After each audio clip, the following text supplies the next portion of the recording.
Alright, so I was going to move my shop crane out and set it back up again and get ready to lift this thing so that I can get it into position.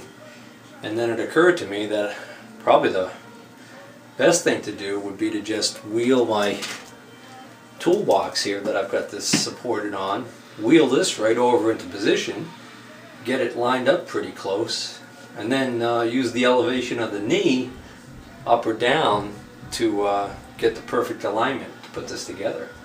I think I might be able to just slide this right off of here and onto the dovetails there, at least in theory. That should work. We'll see how that works in practice. For starters, I'm going to get this thing wheeled over there closer. Oops. This doesn't wheel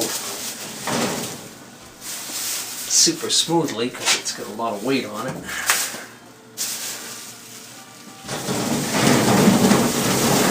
That's not too bad. Alright, so let's see. Guess I'm going to want to. I'll probably just do this by hand.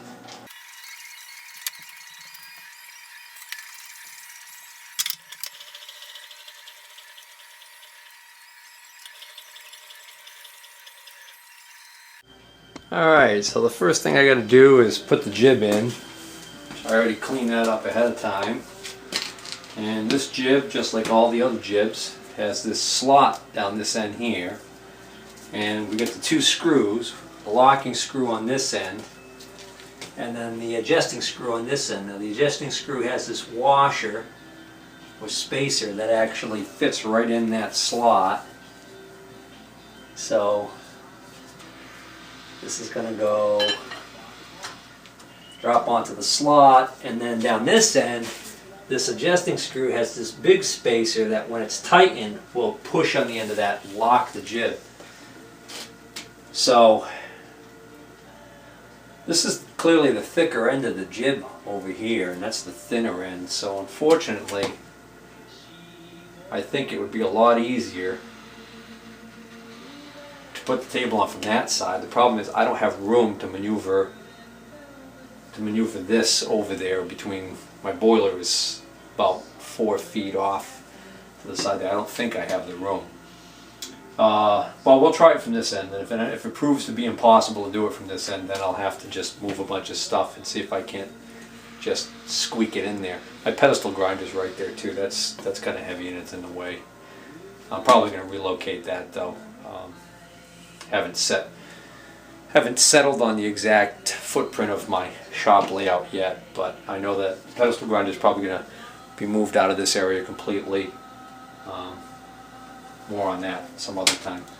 Okay, so I'm pretty close right there, height-wise. I can wiggle this over just a little bit more and see.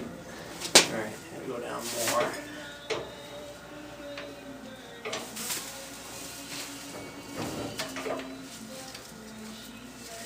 This just barely clears the nut. That actually looks like there is room to spare as far as getting this on. Oh, may have spoke too soon. Alright, so this needs to go just up. Oops. I was trying to get the wrong way. There we go. That should be the perfect height to try and slide it on. Now, where did I put my oil? Well, I do have some in this jar here with the brush. Oh, I need a little more oil in that.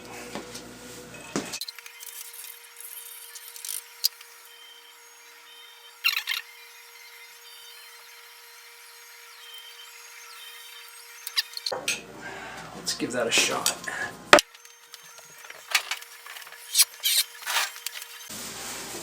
Like a glove. Alright, now I want to tighten up my jibs, and I don't even need to put an indicator on there to see that the saddle is really loose.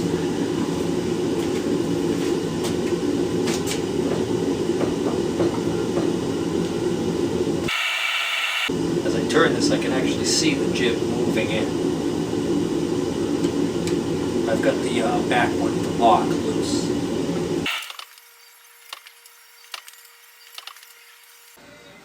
Alright, that's getting tighter, which means I'm either pushing against the lock or... yeah, I must be pushing against the lock, so I can loosen the lock more.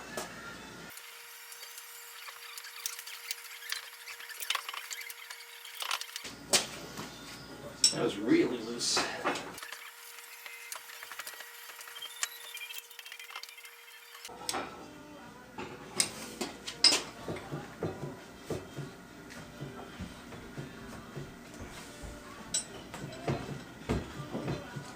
Alright, now I think what I'm feeling is the looseness of the table.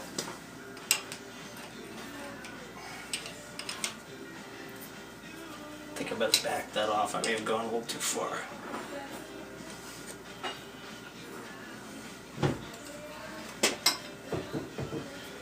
Alright, so the table, the adjustment's on the left side, the lock's on the right.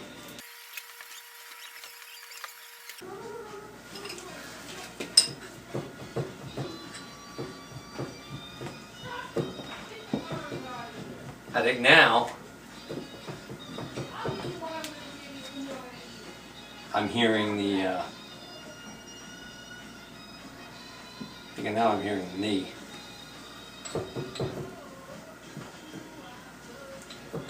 Alright, so I better put an indicator on it so I can figure out what's what. Alright, since the saddle on the knee appears to still be the sloppiest one, I'm going to start with that one. So what I've done is I've mounted my indicator on the knee and I'm dialed in on the table, and really I should be dialed in on the saddle, so I gotta fix that. So where I want to be is here. Alright, that should be good. So now I'm indicating the relationship of movement between the saddle and the knee, and I'm ignoring any play in the knee to the mill, body, and the table. And if I move that, I'm getting 9 thousandths, which is still way too sloppy.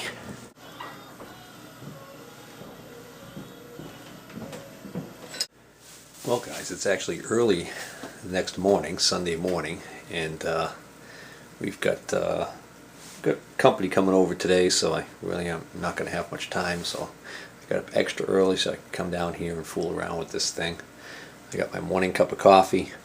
To be honest, I haven't even showered and I'm wearing the same clothes as yesterday, so good thing this isn't smell-o-vision. Trust me, as soon as I'm done fooling around down here, I'll go upstairs and clean up and get ready for our company. Anyways, so where I left off yesterday was we were looking at this, and I was getting a tight shot of the dial indicator there, and at the same time I was wiggling the table so we could see the saddle move there, and sure enough it's actually 8 thousandths out. So we're gonna tighten that up again. Alright, getting closer. Now I'm about looks like 2-3 thousandths out, but when I pull the table all the way over to one way and I let it go, it barely comes back, and the instructions say that it's supposed to snap back.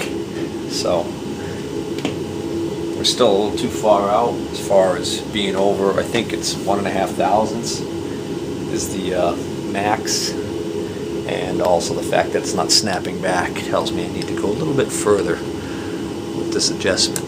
So that's still 3, so surprising how much turning it took for me to get this to start tightening up. Of course, I don't know how far this was out when I bought the mill. That's actually a test I could have done.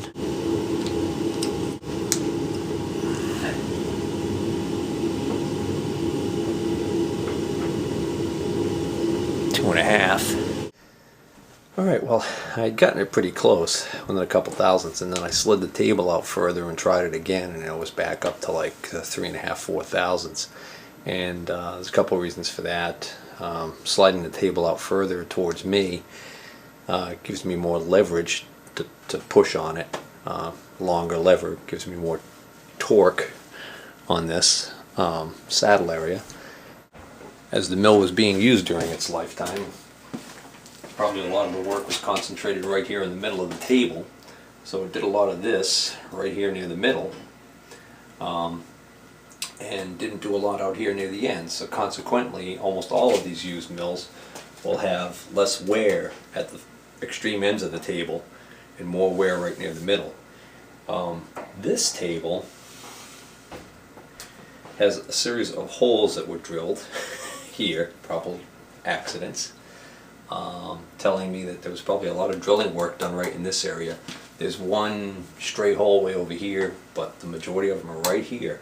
So I think this table spent a lot of its time not centered, but maybe over to this end.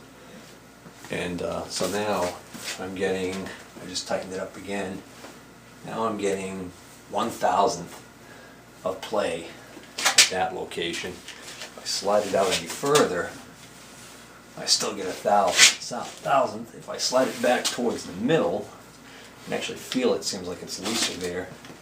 Maybe it does have more wear in the middle. Actually, that's 1,000 there. Less than 1,000.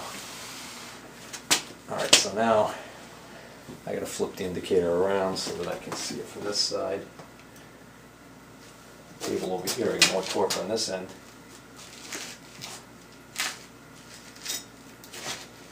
That's about 1,500.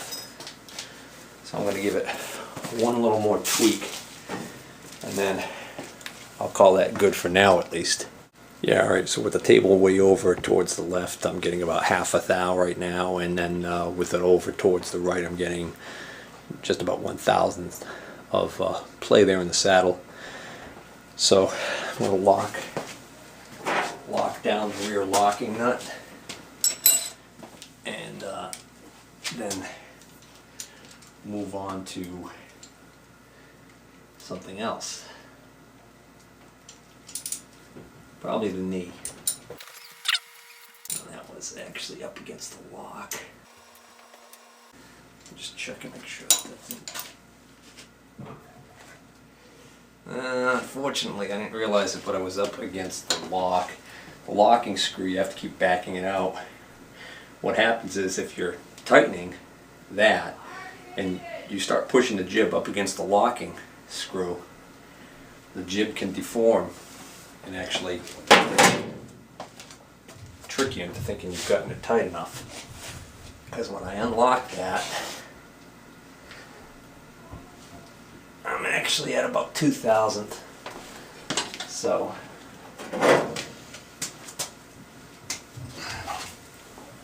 that was a good catch.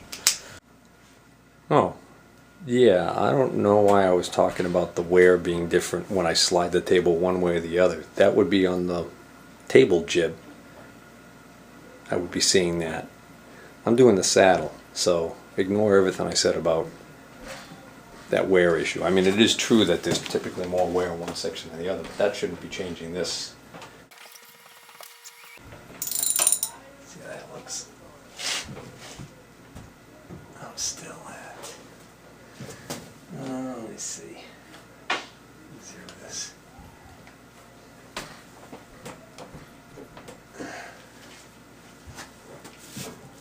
$1,000 under. I'm at 2,000 right there. No change. That's starting to tighten up again. So I don't know whether or not that's tightening up because the jib is wedging, or is it up against this damn thing again? I got the screw pretty far out, so far that the head of the screw is actually hitting the way cover. Huh. Alright, now I think we're getting somewhere. It's amazing to me how that still is 2,000's out. There we go, there's 1,000.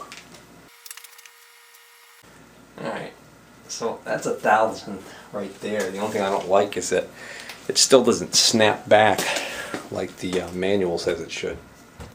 Well, anybody who watches my videos know that I share my mistakes as well as my triumphs. Well,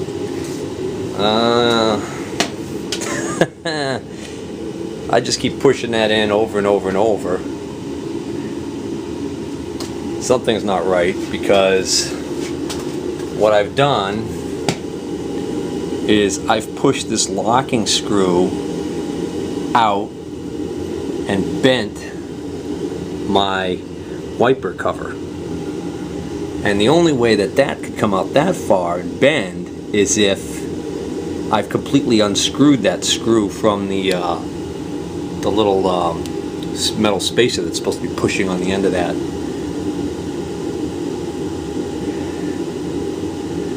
Yeah, something's not right here. Alright, for starters, I'm going to take this cover off, because I'm going to want to have to straighten it out anyways. Did a real number on that cover. And the backing plate for the wiper material also. So the resistance I was feeling as I was tightening this. The bolt had come. I don't know what I did here. I did have one thought, which I'm going to go confirm momentarily, but I may have inadvertently got these mixed up. And maybe this is not the adjusting. Maybe this is the lock, and maybe the adjusting's on the rear. That would explain some of the stuff, but I don't know.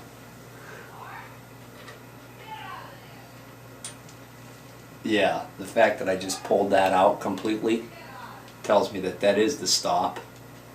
That's the stop. So somehow I managed to completely unscrew the stop.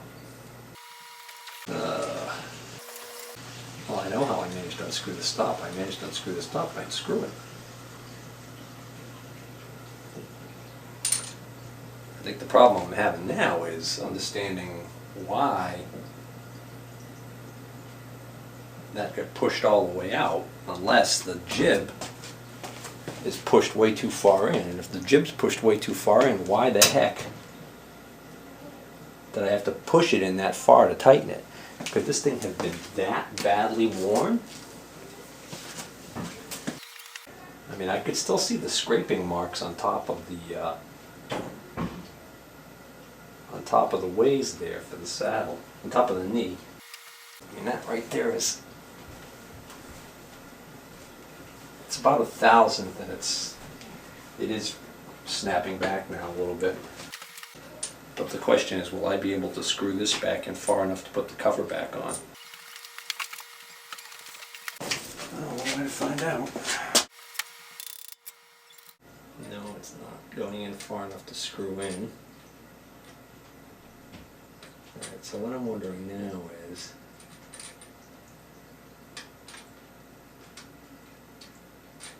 trying to get this plug out, it keeps wanting to stay in there with the screw. So what I'm going to do now is I'm going to try and figure out how far in that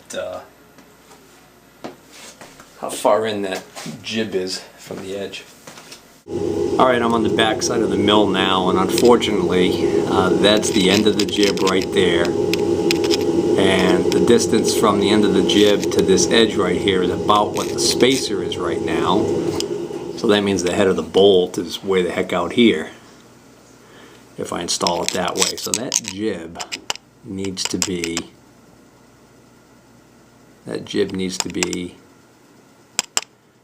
that way in there, quite a bit further. And the problem is, if I do that, then the saddle is sloppy as heck.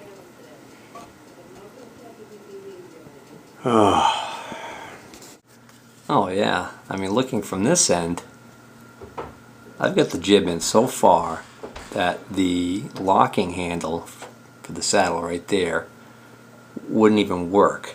So I've got something really screwy going on here. Yeah, I really managed to follow something up here, because now I'm unscrewing this screw and the jib isn't moving back out. And my battery's dying and the wife is yelling at the kids, and so I'm just gonna have to quit. I gotta go get ready anyways.